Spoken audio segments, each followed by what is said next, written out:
नमस्कार साथियों, स्वागत है आप सबका हमारे चैनल पर। साथियों, इजराइल और पैलेस्टीन के बीच चल रहे इस विवाद के चलते दुनिया के देश अपना अपना पक्ष लेते जा रहे हैं। कोई देश इजराइल का पक्ष ले रहे हैं तो कोई देश पैलेस्टीन का पक्ष ले रहे हैं। हालांकि इस सब विवाद में चलते भारत ने किसका पक्ष लिया है ये जानना बहुत जरूरी, लेकिन भारत ने क्या ऐसा बड़ा कह दिया है इजराइल के फेवर में और पैलेस्टीन के खिलाफ, जानते हैं। तो वीडियो को अंत तक देखिएगा, चैनल को सब्सक्राइब करिए, इसमें हम रेगुलर अपडेट्स आपको देते रहते हैं। साथियों, भारत हमेशा से ही अंतर्राष्ट्रीय मंच के ऊपर इजराइल और पैलेस्टीन के बीच में टू स्टेट सोल्यूशन की बात करता रहा है, लेकिन मोदी सरकार के आने के बाद जो भारत और इजराइल के रिश्ते हैं इस वक्त पीक में चल रहे हैं। अगर भारत किसी भी बड़े संकट में हो, इजराइल कुछ भी देखे बिना बहुत ही तेजी से भारत की मदद करता है। चाहे चाइना के साथ विवाद हो, रातों रात इजराइल ने भारत को बहुत बड़ी मदद भेजी डिफेंस के तौर पर। इसके अलावा अगर भारत की बात की जाए तो इस बीच में भारत भी बहुत बढ़ चढ़ कर इजराइल का साथ देता है। अगर बात की जाए भारत और पैलेस्टीन के रिश्तों की, भारत पैलेस्टीन के साथ भी अच्छे संबंध बनाए हुए हैं, चाहे डिप्लोमेटिक भी बात की जाए चाहे पॉलिटिकल बात की जाए।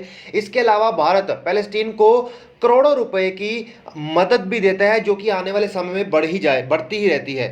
लेकिन इसी बीच भारत के अलावा और भी कई सारे देशों ने, कुछ देशों ने इजराइल का समर्थन किया है, कुछ देशों ने विरोध किया है और कुछ देश इस वक्त न्यूट्रल पोजीशन में बैठे हैं। अगर सबसे पहले बात करें अमेरिका की, अमेरिका के राष्ट्रपति जो बाइडेन ने खुलकर इजराइल का समर्थन किया है और कहा है इजराइल की सरकार को पूरा हक है अपने नागरिकों की रक्षा करने का, जो भी गाजा से रॉकेट अटैक किए जा रहे हैं हमास के द्वारा। इसके अलावा यूरोपियन यूनियन ने भी इजराइल का साथ देते हुए कहा है कि पैलेस्टीन के साइड से जो भी रॉकेट अटैक किए जा रहे हैं वो बहुत ही गलत है, हम इसकी निंदा करते हैं। इसके अलावा अगर बात की जाए जर्मनी की, तो जर्मनी ने भी कहा है कि रॉकेट अटैक इजराइल के ऊपर किए जाने वाले अनएक्सेप्टेबल है। किसी भी प्रकार की हिंसा को ना तो हम आज मानते हैं ना ही हम कल मानेंगे। लेकिन उसके अलावा बात की जाए यूके जैसे देशों की, तो क्योंकि यूके की अर्थव्यवस्था अभी ईयू से अलग हुई है, तो वो किसी भी कारण से 55 से ज़्यादा जो मुस्लिम देश है उनको अपना दुश्मन नहीं बनाना चाहते, तो उन्होंने बिल्कुल ही न्यूट्रल स्टैंड लेते हुए कहा है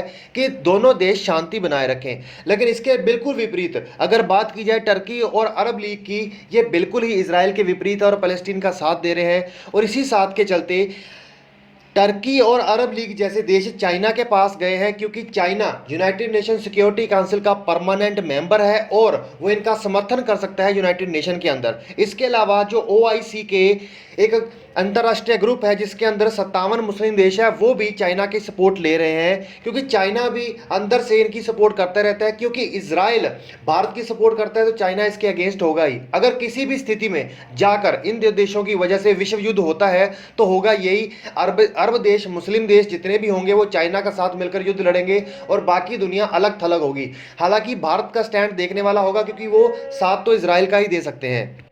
इसी सब के बीच भारत किसी भी प्रकार की बयानबाजी करने से बच रहा है, न्यूट्रल दिखता हुआ नजर आ रहा है। लेकिन अगर यूनाइटेड नेशन की बात की जाए तो यूनाइटेड नेशन ने भारत में खुल के जो गाजा के द्वारा इजराइल के ऊपर अटैक किए जा रहे हैं उसका विरोध किया है। क्योंकि सबसे बड़ी बात तो यह है कि गाजा द्वारा किए गए अटैक्स में एक भारतीय महिला की भी मृत्यु हो गई है। हालांकि उन्होंने इस बारे में तो कुछ नहीं कहा है कि वो इजराइल का साथ देंगे कि नहीं, लेकिन कहीं ना कहीं यूनाइटेड नेशन के अंदर उन्होंने बहुत ही साफ साफ तरीके से, बहुत ही डिप्लोमेटिक तरीके से इजराइल का ही साथ दे दिया है, क्योंकि उन्होंने कहीं ना कहीं क्रिटिसाइज कर दिया है गाजा को। लेकिन इसके अलावा उन्होंने एक और बात भी कही है कि ईस्ट जेरूसलम से जिस प्रकार से लोगों को निकाला जा रहा है वो भी बहुत ही इस बात के ऊपर चिंता जताई है।